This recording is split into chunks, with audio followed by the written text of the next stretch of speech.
Worth the wait daw para sa ilang bakasyonista ang pagsalubong sa bagong taon sa City of Pines, Baguio. At may ulat on the spot si Bam Alegre. Bam! Rafi, Happy New Year and good morning. Dito sa Baguio City ay hindi man pwede magpaputok. Lahat kahapon, bawing-bawi naman sa panonood ng community fireworks display sa salubong kagabi. Pasabog ang community fireworks display ng Baguio City. Worth the hype, ika nga. Habang hinihintay ang countdown sa Melvin Jones Field sa Burnham Park, tuloy-tuloy ang rakrakan at tugtugan sa buong gabi. At habang lumalalim ang gabi, palamig ng palamig ang temperatura. Excited ang lahat sa mismong countdown. Sulit ang paghihintay dahil talaga namang itinodo ang community fireworks display sa ganda. Ang mag-asawang sina Sherry at Ryan Monsones hindi na ng ibang bansa ngayong holiday dahil sapat na raw ang Baguio ngayong bagong taon.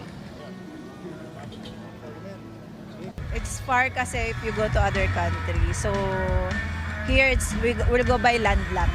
Akala ko malamig, magastos pala.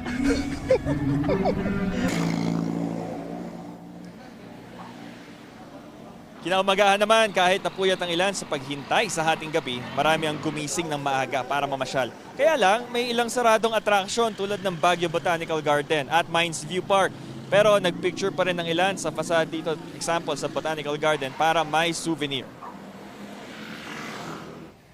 Sobrang maganda kasi first time na dito kami nag-New Year. First time, so grabing favor ng Panginoon na abot kami rito. At, kaso lang, sarado. Kaya medyo hindi masyadong nasulit yung ano. Masaya to build more strong companionship.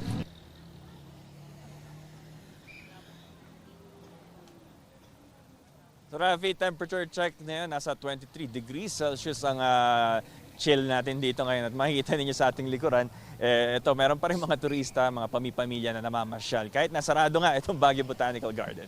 Ito ang latest na balita mula rito sa Baguio City. Bam Alegre para sa GMA Integrated News.